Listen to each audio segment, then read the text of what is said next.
Hello and welcome to the Volunteer Firefighter Podcast. My name is Scott, and I'm surrounded by idiots. No, I have Todd and Ash here today. Oh, hey there. Hello. Tonight we're going to talk about some things and some other things that we've talked about. I don't know where we're at. But first, I think we're going to discuss some weather because that's been the big topic of this weekend, and that's resulted in a few calls. Ash. Yeah, we've had a pretty mild dip into the quote winter season here, and then starting on whatever that was Friday, and then into Saturday, we started to get some snow, which is quite a bit later than what we're used to seeing it kind of show up in our valley here. So we got some freezing temperatures, got some precipitation, and then we got hammered with a slew of vehicle incidents. So with that temperature change, being mindful, if you will, of keeping those pump drains open, making sure that your apparatus is ready to respond, but then also just getting there. Like driving out there, like it was slick on the one call. We had some pretty aggressive hills that we had to go up. We had to deploy our chains. So a lot of things were thrown at us over like the last 24, 48 hours with this weather change. Yeah, and one thing, there was a few times where we were driving and we're like, we can't stop on this hill, we can't stop on this hill. So we were literally blew past the accident to figure out a way to turn around and get to it. Luckily, those ones weren't, we weren't really needed at. There was a couple that we were needed at, though. Yeah, so I know the other night, so we had a semi-truck overturned down a small embankment as well in our area. We could call to that a couple of times. Usual drive-by callers, you get another report. Didn't really get to do anything on those ones. But then, yeah, when I was back on shift up here with you guys just the other morning, it was slicker than shit, all the roads. It was pretty icy. And, yeah, we did, you guys went out to reports of one rollover. It sounded like it was all GOA. And then later that afternoon, we did another, GOA? Ambulance terms? Stop making fun of me. Gone on arrival. And I thought they went to God on arrival. So it's like DOA, only like the woke version. But you know what? That can be a thing. we can make that into one, absolutely. Oh, anyways. Then we end up doing another rollover vehicle right up on its ass, flipped over on its roof into the creek. Luckily, nobody was hurt on that one. That was pretty minor. But while we're hanging out with that one, we called you guys up to that to assist us. We had another one just around the corner up this icy kind of not really Forest Service road, just a dirt road. And a truck went down quite a steep embankment, very steep embankment. It was probably only about 60 feet down. They were going fairly slow when they went off, but because of the drop, they rolled a couple of times and ended up on its driver's side down up against a massive fir tree and just caved the whole roof line in right around the tree and pushed that roof line right down to the headrests of that truck. The one occupant was able to get out unharmed. The other one was actually quite pinned. We won't get into too many of the details, but yeah, that occupant was pretty pinned, and it was quite challenging getting a plan with your captain there, Adam, and the team getting everybody in place. We had to get the rope system set up, tools down the embankment, stabilization down the bank. I had to tie things off, had to get the basket stretcher down, the firefighters down, and then a ladder, tools, pop the door. Thankfully, we were able to go back to the basics, try before you pry, right? We ended up trying the seat. The seat moved back, and we got just enough release that we needed to get that patient out, and got the patient out safely on the board and up the bank. It took quite a while, but that was definitely a technical rescue, and could have been a lot worse. Yeah, Scott and I were both out of town for that one, so we were at the mercy of me. Oh, you just said you were out of town. Oh, Probably just move this right, just like that. Yeah, so we were at the mercy of Facebook Messenger updates once everybody was back, and then just seeing a couple photos of the scene once everything was done. But major props to the crew that went out there. It had the makings of being a very challenging rescue. Luckily, like Todd says, it was just kind of one of those back to basics. Let's do the easiest thing first, and then start planning for that A, B, C, and hopefully you don't have to get there. But yeah, that like I said, had very big implications of a difficult rescue. Which even with what it was, it sounds like it was a challenge. But luckily, you guys were able to get that space made just with moving the seat and whatnot, and getting the patient out. Yeah. So initially, when we went down, like everybody did such a good job. It was fantastic. Like Rob was IC. He got there first with the police and started calling for resources. And then we zipped up around the corner. And then the rescue truck arrived and started deploying everything. But yeah, like Adam and I were down there trying to come up with a plan, proper patient assessment, and we could only see 30% of the patient. Like that's how buried they were in that vehicle. Thankfully, turned out to be very minor injuries and walked out with very minor injuries that night at the hospital, so that was good. But yeah, we had a few plans in play there with what was going on. So the first one was we needed to gain access first. After the vehicle stabilized with the V-struts, we had to pop the door off. Adam was able to climb the ladder and pop that door off and hand it down to the crew. Then we were able to access. And if we weren't able to gain any movement and separation in that cab, I tell you, I was looking around at where we could put a hydraulic ram and what we could be cutting. Like we were talking at one point, okay, well, we may have to cut the seats out, but then everything is high up in the air and everything's on a slope. So you're working in a pretty awkward position. To get the tools in, to start cutting that seat out, that would have been a nightmare. And then just to, like, it's not a traditional roof flap or a roof removal. It's pressed right up against the patient, wrapped around a tree, and you got a heavy frame under the truck. Like we thought about taking the bottom of the vehicle out, the floor out. And could we have? Yes. Would change the extrication plan huge. But that was a possibility as well. And then we talked about hooking a tow truck up to it. And yeah, we had 4 plans in play, and luckily the first one worked out. So props to everybody. Everybody worked so good. It was challenging. Like I said to a few guys, like I've been doing this for a long time, and that was probably the second most technical rescue to get somebody out. And thankfully, it turned out to be very easy. But where we're going with our instant action plans, I tell you, it was going to be a tough one. Yeah, I think we should give props to obviously everybody that was there. So everybody on the fire crew, 2 BC ambulance cars on scene, RCMP, and got our local search and rescue team out there as well. So they're trained up on rope rescue and whatnot. So obviously being the over embankment, they showed up with a team of however many, and ended up assisting on the rope rescue side of it. Just got on the haul line, and when everybody's working, getting those extra hands in there makes a big difference. So yeah, big props to everybody that was there. Yeah, there was a lot of hands on that haul line as soon as SAR arrived. That was fantastic. And I got to the point where they were just walking back at a nice, slow, steady pace. But the way the system was rigged up, they were coming up so fast, they had to really slow it down. But because normally we're grabbing every extra body to jump on that haul line when you're out of district, right? But it was tough. But yeah, like the guy Rob and everybody and Matt was there to help set up the ropes, and we had it anchored to your rescue truck. There was an anchor off to one of the police cars in their hitch. It worked out really good. Yeah, and I realized partway through the conversation that that scenario we did this summer is almost the same scenario, other than the way the vehicle landed, but it was over embankment vehicle.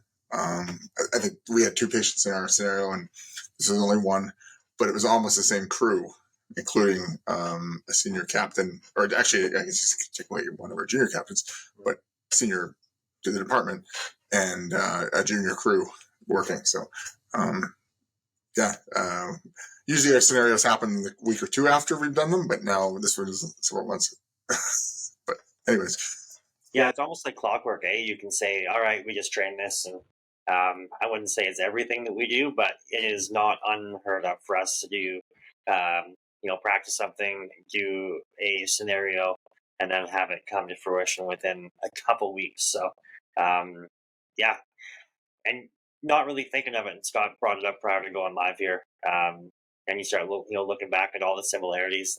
It was Adam down with the crew and a bunch of, pretty rookie firefighters at the time, which it was some of the same ones that were down there with them over the weekend here. So I'm sure those guys are all looking back at that as well, thinking like, man, what are these guys like predicting the future here? So on that note, we did a scenario last week. We did a scenario with the Arena. It's because normally we try to do an annual evacuation testing with our local arena. Sometimes it's a hazmat scenario because we have a lot of ammonia because that's how arenas generate ice. This one was just a straight up fire drill, but of course we want to throw a little twist on it. So the person in charge of the arena, she had asked if we could do this drill like a couple 3 months ago. We said sure, and then she actually wanted to include some of the people that were on the ice, so the hockey players that were actually on the ice. I think they must have been pre-warned. Yeah, the parents were pre-warned. The on-ice kids were not.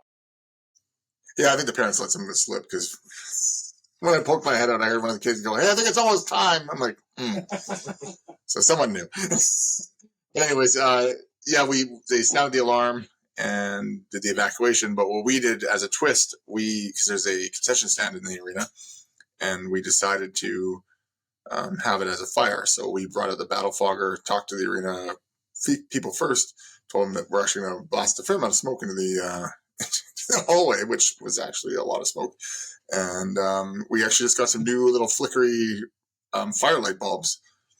I don't know, they're like from Canadian Tire or something. They're just kind of like those ambiance. And actually, during the wildfire this year, when we were at your location there, Todd, there was a couple times I went to someone's backyard and I saw those flickering lights, and I had thought the fire had already jumped to the backyard of these people's houses. I was like, oh my God, we have ember transfer. We have never mind. Different backyard light. So we've kind of used that knowledge, and we bought these couple light bulbs. And first time we tested them, they look really good inside that little concession stand. Yeah, when that room was smoked out and you can see the lights flickering in the back end of it, you kind of lose that it's a light bulb in the corner, and it just adds that glowing orange to the back side of the room. Just another bit of, upping that realism, which is pretty sweet. In our scenario, we had somebody that was down in the room, so Kevin, and he was watching the smoke kind of lower down on him, and it was dark. He says it was really, really impressive. Scott and I were on the outside of the room, but in the hallway, kind of watching that smoke fill up, and with that battle fogger that we use, it's so effective. Dumps a ton of that smoke out there. Yeah, I mean, again, just that whole realism, like we kind of chatted about on our last podcast episode there, making it as real as possible. When we were walking down the hallway from the one side to the other, I actually got a video of it. We might be able to put up, depending, as long as there's no like kids in the background, because we don't have permission to share them. But if we can, I'll put it up there. But it's really, really neat to see the level of smoke, and then how difficult it is for the guys and gals to see when they're making the push in.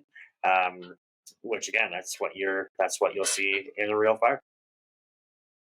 Yeah, I saw that video that you guys shared there as well in our chat group, and I thought it was awesome. With that thick fog from that battle fogger and those lights, it was super realistic. You can see that flicker, that glow in the background. You can't quite make it out what it is, but I think that's a fantastic training aid. And we talk about making training aids as cheap as you can, so you can make it as realistic, like you said. And that's a great go-to. Yeah, so more on the scenario. What happened was, well, actually, you set it up. So I just came and observed. You go ahead. Yeah, sure. So, like Scott says, the head of Parks and Rec reached out and asked us to do this. They were doing their office side during the day, and then said, "Hey, like I know every year we do an ammonia session where you guys come on down and we walk through the entire scenario with them. Um, we got one of their techs in full SCBA with us, and, blah blah blah." And then it's always a super fun night as well. But we wanted to do specifically fire. So if there was an actual fire, so like Scott says, we generally don't just go simple. We're like, okay, if we're going to be here for you guys, what can we do to make it something for us as well? Because if it was just a quick evac, 5 minutes from page out, it's going to be finished.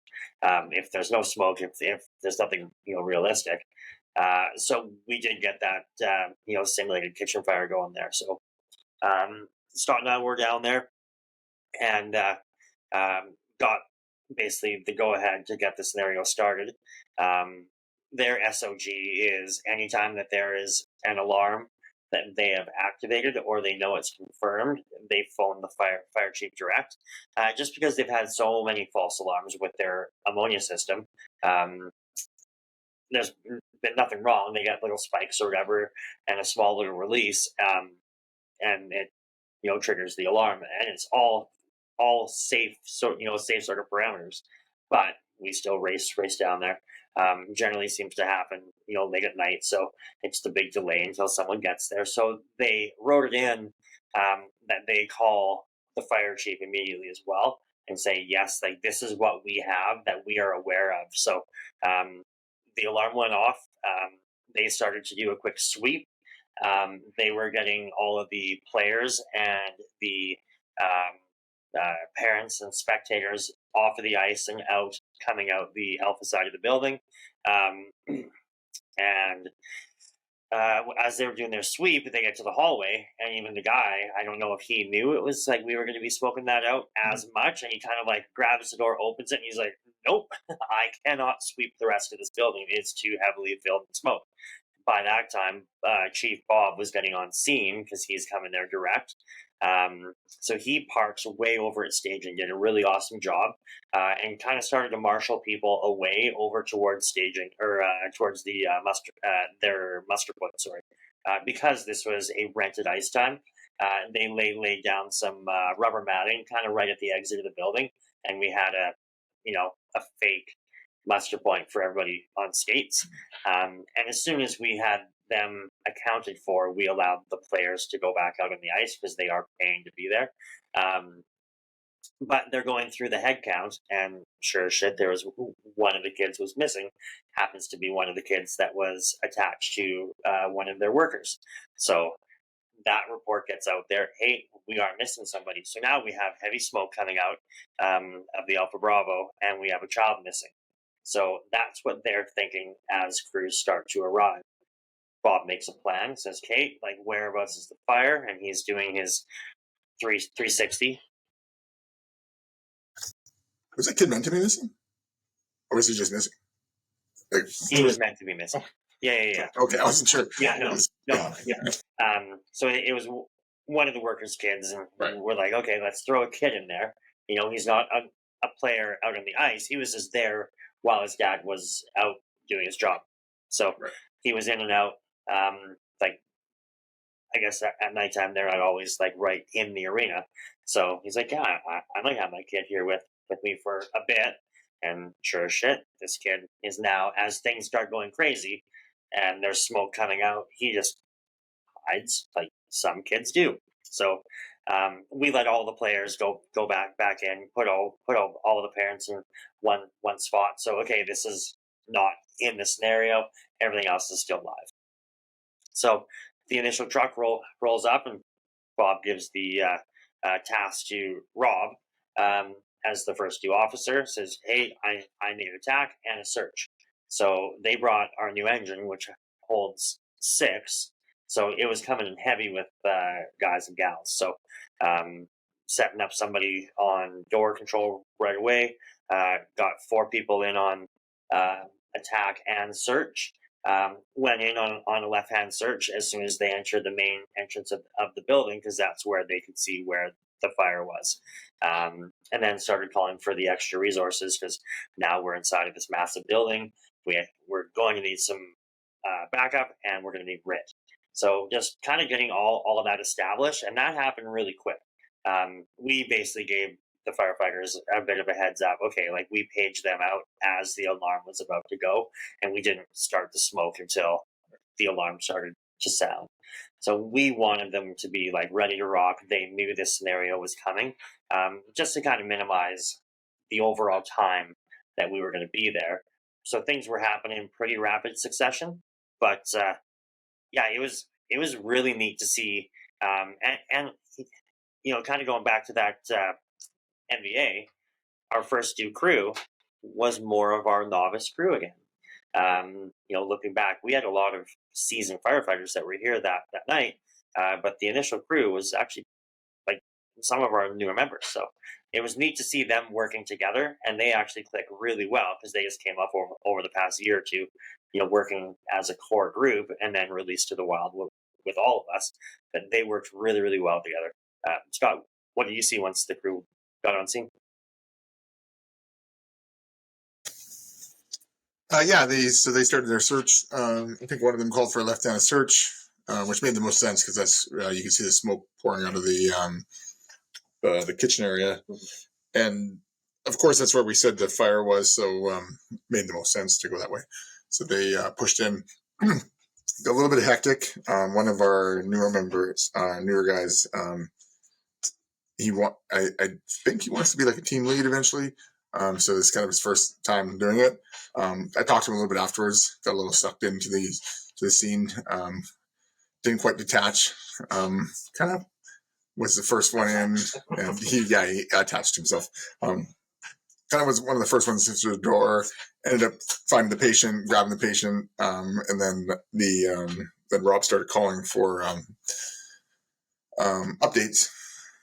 And now he's trying to pull a patient. His radio's kind of tucked in. I'm like, hey, man, they're calling you. He's like, I know. I'm like, in the middle of doing this. I'm like, well, he's calling you, and you better tell him what's going on, because You probably shouldn't be. yeah. And so he's like, So I'm like, you got more resources. He's like, okay. So he called the other guys in, and that kind of freed him up a little bit.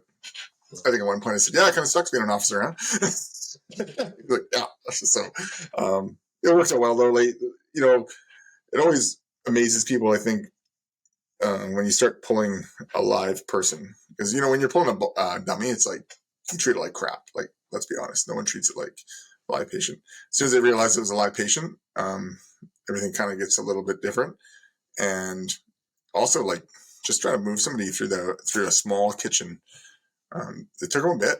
They were working hard trying to get him, trying to move Kevin around and trying to get him through the little opening, and because it was like it got tight by the deep fryer, and he was on the other side of the deep fryer. So the scenario, like, we always try to come up with like a storyline. He was, you know, frying some fries, and oil splashed and burnt him in the face, and it caught the kitchen on fire. So that was the kind of scenario. So I said, once they got a light on him, I said, you can see burn more like red around his face, and burning or like charring around his nostrils and his facial area. So it kind of gave him a clue that, like, he's gonna, when they get outside with him, that he's gonna have issues breathing. So that's what they end up doing. They drug him out. I didn't see what happened when they got him outside, but later on I actually came outside to see what they were up to, and kind of two of our more advanced FR people are up there, and you know, they got an OP on his chest, and they're getting their O2 ready, and they're looking for a bagwell mask, all that kind of stuff. You know, I said, yeah, he has a pulse, but he's very labor breathing, and so they were doing their work out there. So yeah, all looked good, and then the other team started doing their searches of the building, and yeah, overall it was pretty basic, but you know, advanced, because it's not in our burn building, and it's in an actual live real building. Yeah, I think that always adds something new. Like, not everybody grew up at the arena, so some of the layouts new. Might have been in there once or twice, or had a quick look at the plans or whatever. But just not being in there as frequent as some other people. Their secondary search so now they've dealt, the first team's dealt with the fire and dealt with our patient Kevin. Again, Kevin, one really neat thing to mention. So Kevin was saying he was laying down on the ground. We've got like our battle foggers going. It's smoky or foggy or whatever, and they say the smoke's not terrible, but like let's not subject him to it for too long. So he's down there with his RZ mask on, and staying out of the smoke as much as possible, keeping his eyes closed and like fully dead weight.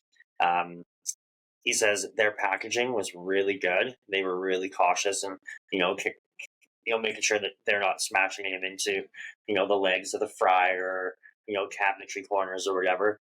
But he said he had his eyes closed for most of it, and he's feeling them move and turn and move and turn, and he thought he was ready to come outside, and he opens his eyes and they just got into the hallway, which is maybe like 10 feet from where he fell. So the amount of work it took to move and readjust and move and readjust, he says he got like not pinched, but he's like, I could feel like it was one small snag, but other than that, it was very, very much like they were very aware of what they were dragging him through, but it felt much longer of a pull than what it actually was. Once they got him to the hallway, he says they worked really well, as a unit, and got him out really, really fast there. So that was good. The secondary team went in, did another sweep away from the fire area, cleared out all those rooms, went back past the fire area, and then out onto kind of the ice level, where now there's like 30 parents and kids running around. And one of the lead guys there is like, how do we search this area? I'm like, you've come out here, so like now you've made the choice to search the rest of the building. I'll give you a hint. It's none of the parents that are sitting here, but you should probably look up. So there's a couple of rooms up on the high side, so they ended up doing a quick sweep up there and finding the hidden kid. So again, like they're like, how do I know who's in or out, right? Because there's people running around everywhere. So just kind of gave them that quick tip, and so they went up there. They were really thorough about it. Found him. Hey, we're from the fire. Blah blah blah blah blah. Like, you're missing your dad's right outside. They were really awesome with the kid, and then came back down, and they're like, hey, like, what do you like? Kind of break from the scenario. Like, what do you want us to do? I'm like, you know what? Like, if this is real, what would we do? It's like, we head for the exit. I'm like, yeah. So let's go out the door over there. Let's not drag him back through the smoke like we usually would, because his dad is still over there at the muster point. So let's take him right outside. He's like, perfect. So they ended up going out the other way, and everything was pretty much over there. We had to ventilate the building because it was still pretty foggy. It's crazy to see how fast it can start to dissipate, but in all of the dead airspace, which is good to see where the dead airspace is there, because it just sat there for a substantial amount of time. We had everything packed up. We brought teams back in, did a debrief, and you could look on both ends of the hallway, and there's still just a little bit of smoke that's or haze or whatever, fog that's just hanging there. But it's nice to do the debrief of your scenario right on scene, away from the trucks. I think there's a shit ton of value there, and having that that kind of space where we could have a chat as a group there, and then bringing in Carol from Parks and getting her take on, hey, this is good for her to see. Like, this is kind of real world what our response is about to look like for you guys, us to see what they're going to be bringing to the table, what their SOGs are, for their personal safety and their public safety.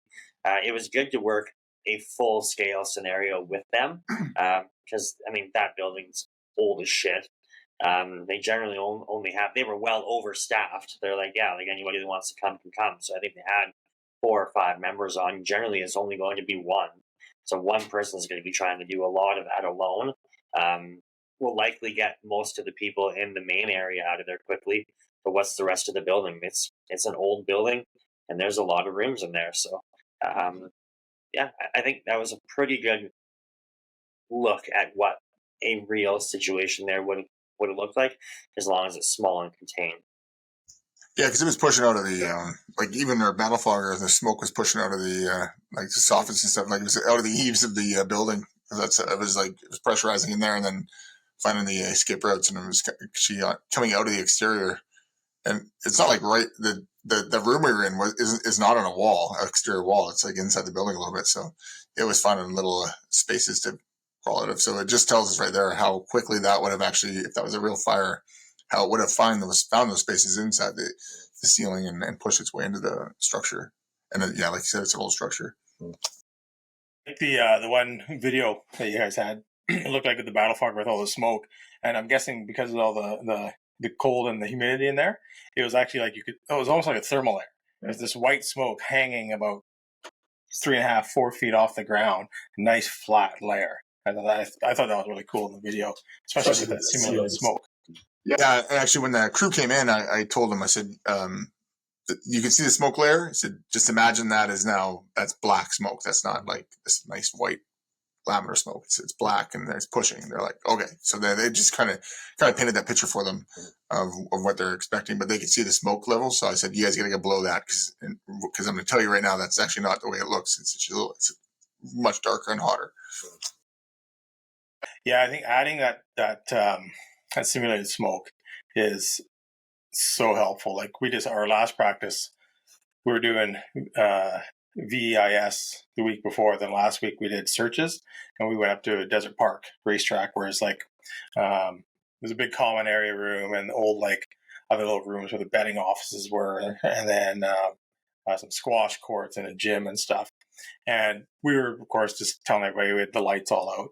Okay, the smoke level is going to be down here, like down low. You're going to be able to visibly see underneath it, but you only got about 2.5, 3 feet that you can see. But like by throwing that smoke machine in there and having that white thermal layer, it's fantastic. It's just we couldn't smoke out that building because it's fully alarmed, and it would have been a nightmare to try and sort that out. And it's very, very high ceilings. Like our smoke machine had to be running for like 6 hours before we got in there. But yeah, I think I don't know. I think we need to upgrade to a battle fogger.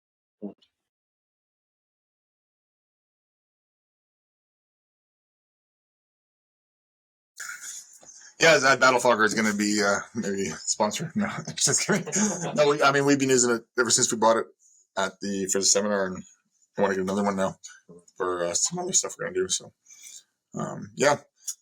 Todd, I guess you already explained what you did. So maybe talk a little bit about your VIS training, if you want. Yeah, absolutely. So we were practicing some vent enter isolate search. So we use our hose tower, so we're able to throw a ladder up to the second floor and just running everybody through the system. And we had some of our new recruits going through it as well. And we actually used the recruits to be the victims in it because we wanted them to experience what it feels like to be carried up over the windowsill and down a ladder. So we're doing the full victim removal. So yeah, basically the same as we've talked in the past. So we'll get information that this is the scenario, 2-story home, fires wherever, and we need to go in and do a search of what we think is the bedroom here. This is the last known location of somebody missing.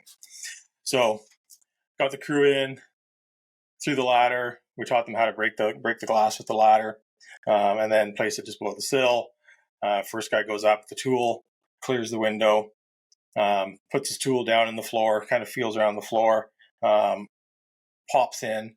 Second person was right up there on their ass, and immediately after with the thermal imaging camera, scanning, giving them guidance where to go. They beeline it to the door, isolate, right, and then do the search. And it was always hard. Like the first evolutions, everybody would see the victim or the patient, and they'd be like, oh, and they'd go straight to them, and they wouldn't close the door right away. The whole purpose of this is we have to isolate that room right away, because by not closing that door right away, we've got a flow path, and it's just going to get worse and worse. And like we said to them, like, what if they're a very large individual and now you need more help getting them out? So it's not very easy being one person in there dragging them out to that windowsill. So really reinforce the skills of getting in there as fast as you can, having your second person in there with the thermal imaging camera off the ladder, guiding them, giving them verbal commands, where to go, what they're going to be finding as they're coming in if they can't see. Hopefully you're able to see a little bit.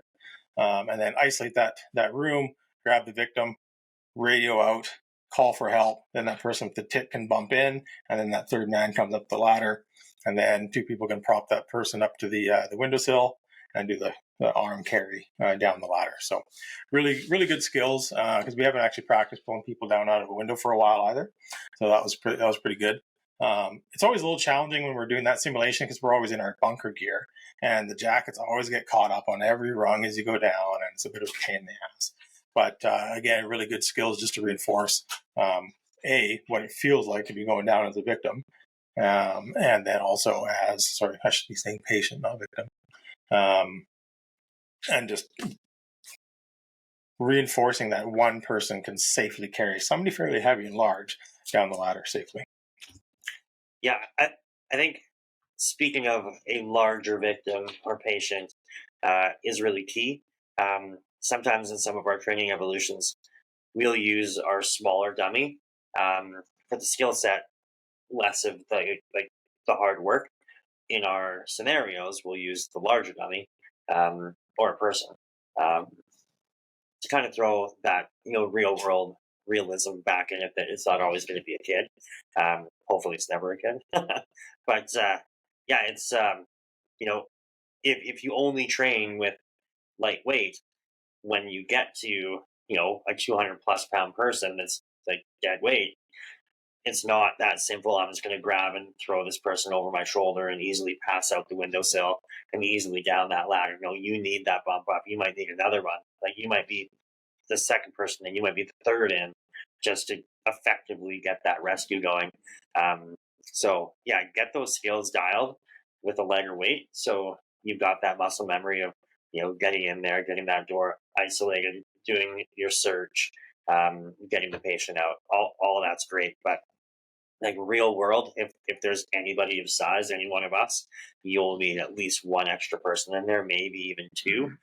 So being aware of weight and what that means for resources is really, really important. Yeah, absolutely. So we talked about the scenario as well as if it's a large person and you need more help to get them up.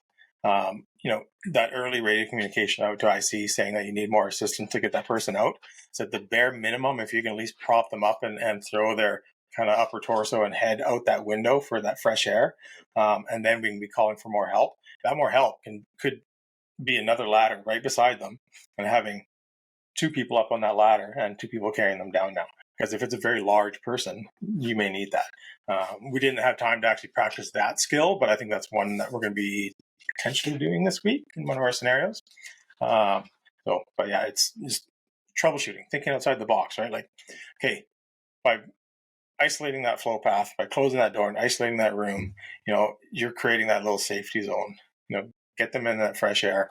And if you have to kind of shelter in place for a few minutes for that other team to get there and help you, you may have to, depending on the patient's size, right? It's good to see VEIS, whatever they want to call it now, is it's getting trained so often now. Because I remember back when we first started it, there was only a few of us doing it, a few different departments doing it, and it's kind of frowned upon, like, oh, it's so dangerous, you can't do that. And it's so much more beneficial for the patients, safety and rescue and all that stuff. Yeah, and it should really be kind of a go-to search too, right? Because realistically, it's probably one of the safest searches you're going to be doing, and it can be the most effective. Like obviously on the intel, like the reason why you're doing this, it all stems from your 360 and your IC size up and that information we're getting. So we're always harping on people to say, hey, stop bugging the IC on the radio. Hey, where do you want me to park? Where do you want this? Like, no, figure shit out, park, because that IC is getting their story together and say, okay, where was the last known patient? Hey, we got time of day. How many vehicles It's a family home. What's missing here? Put the pieces of the puzzle together, and then you may be doing that window. You may have another team going to do another window simultaneously. Like, there's a lot of moving parts if you have to actually VIS a couple of rooms quickly. So, and then we talked about, just being efficient with your air consumption as well. Because if we're low on manpower, which a lot of us are in those first moments of that working structure fire, that first team, you may go VIS that one room. Now you're going to do that next bedroom, maybe a third bedroom. So it happens. Cool. Searches. So then searches as well. So we did our scenario on some searches. So we broke into 2 big groups, and we did just a quick basics, back to the basics for primary search stuff. Quick, fast, effective searches.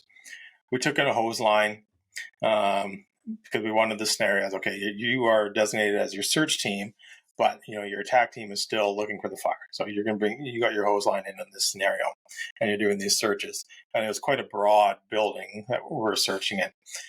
So just worked on, the communications, your entry procedures, door control, going in, and moving effectively and fast as a team. So first firefighter was your nozzleman. Second firefighter was helping with the hose, and your third is your officer or officer in charge with thermal imaging camera. So, you open that door, the officer with the thermal gets in down low, looks for that live fire layout with the thermal, doesn't see any victims. Yeah, we're good to come in, brings your whole team in, get that whole team in that door. Like, everybody would start bunching up in the first scenarios too close to that door, and that door was open for way too long. So you got the real estate. You just checked with the thermal. You can see where you're going. So bump in that first 10 feet away from that door, close that door, get out in front of your nozzleman and your team so they can look over your shoulder through that screen of your tick and get the layout of the building, and then decide, are we doing a left hand or are we doing a right hand? You're going to dictate where you're going, what you're seeing, and the information you have at hand.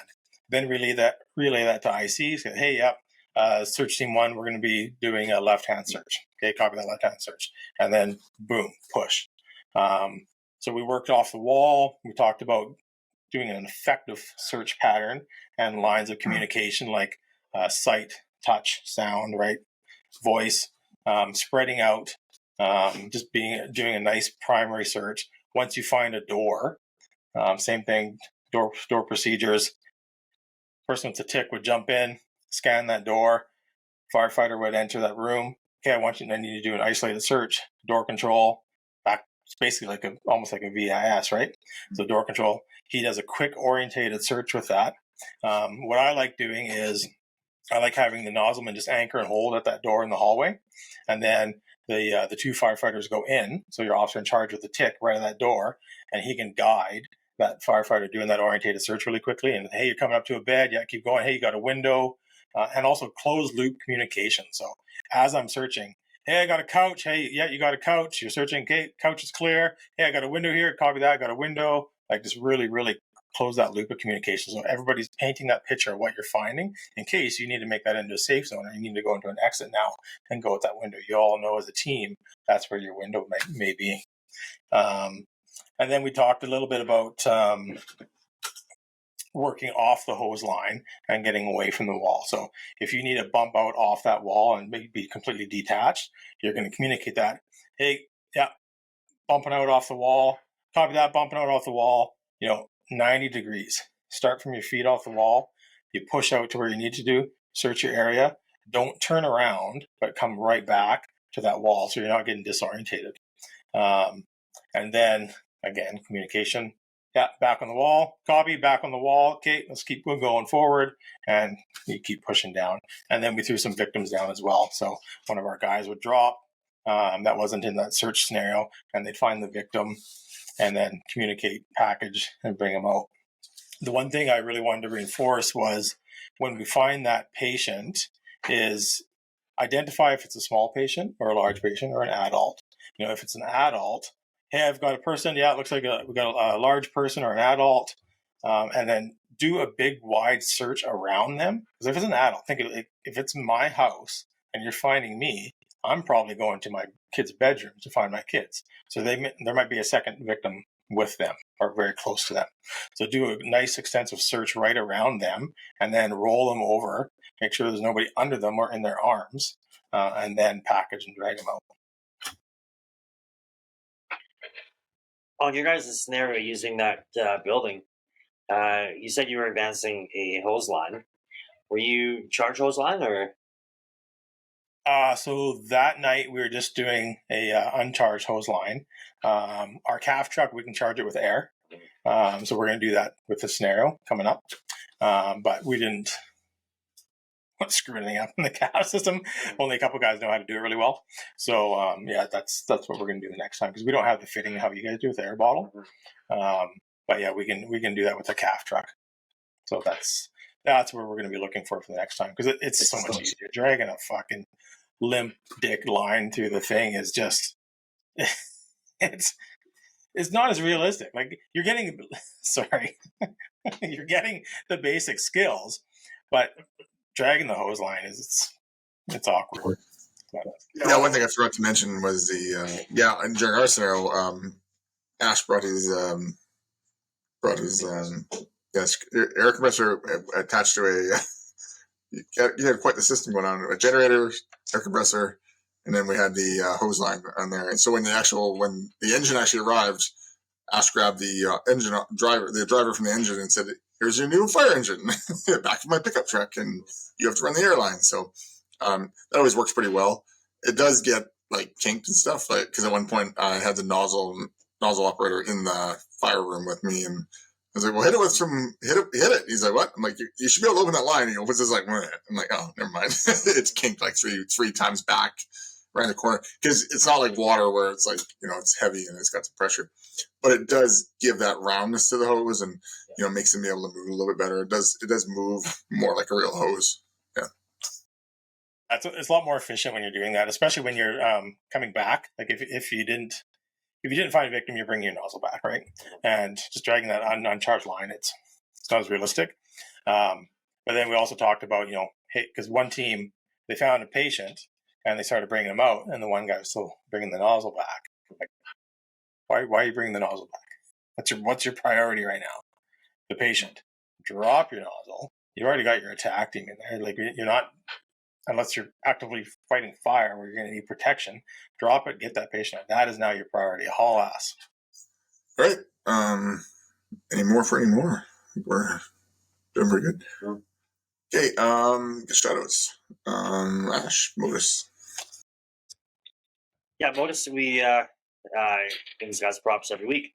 Claim to Fame is going to be their snagger tool. But they have a ton of stuff in their repertoire now.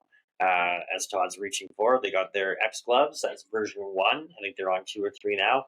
I think it's pretty much open to the public. You can buy them. So they got all their safety and cut resistance ratings in play now. So that's great. Force entry kit. They've got some passive entry textiles. Amazing group of guys to work with. We're like a bit of their brain trust where they like throw crazy ideas at us. We throw crazy ideas back. And next thing you know, something's coming in the mail for us to have a look at. So have a look at their gear.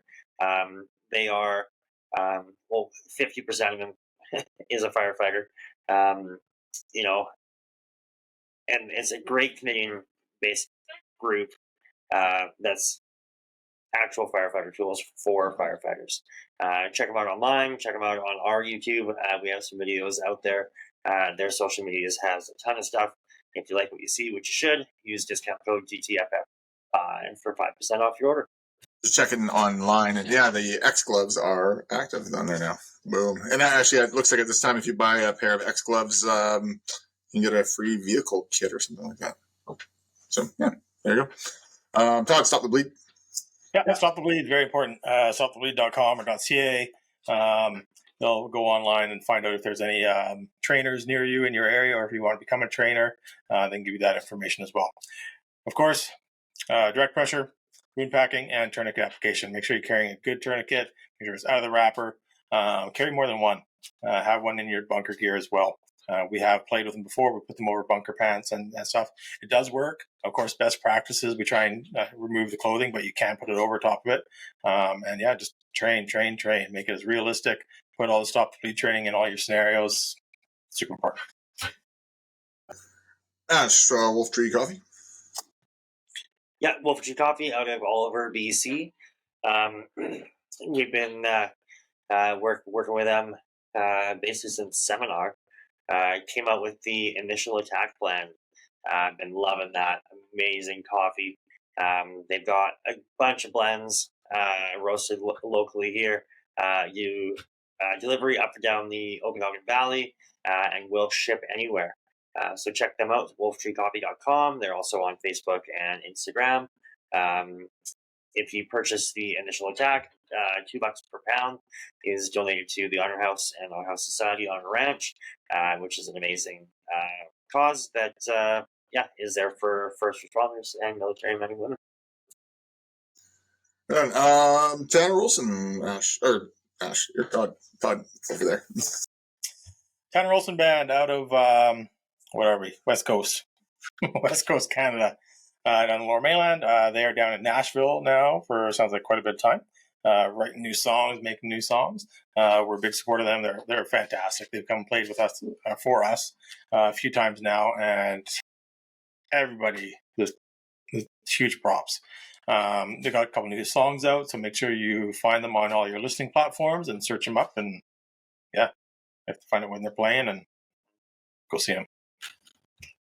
Yeah, I got my Spotify year in review, and they were one of my top listen to bands for the year. So we don't just shout out; they are in the regular rotation. Amazing music. So yeah, absolutely check them out. And lastly, I think, it's us. So you can check us out on Facebook, on Instagram, on TikTok, on where else? YouTube, on X. No, not on X. We might be mentioned on X, but it's probably for something bad. Just check us out on those platforms. Give us a like and a share. And if you don't like us, don't do that, I guess. Don't put any things on. No 1-star ratings. Shirts are still for sale. Not any of the shirts we're showing right now. It's our Moose shirt, and check that out on Todds stores. It's just DTFF store, right? Yeah. DTFF store. The link is on our Facebook site, so you can go check that out. And reach out to us. I would love to sell you guys some shirts, especially coming up for Christmas. Talk to your department. It's a pretty awesome Moose shirt. People really like it, so check it out. Right on. Ash. Thank you. Have a good night. Todd. Thank you. Have a good night. Thank you. Good night, and stay safe. Stay DTFF.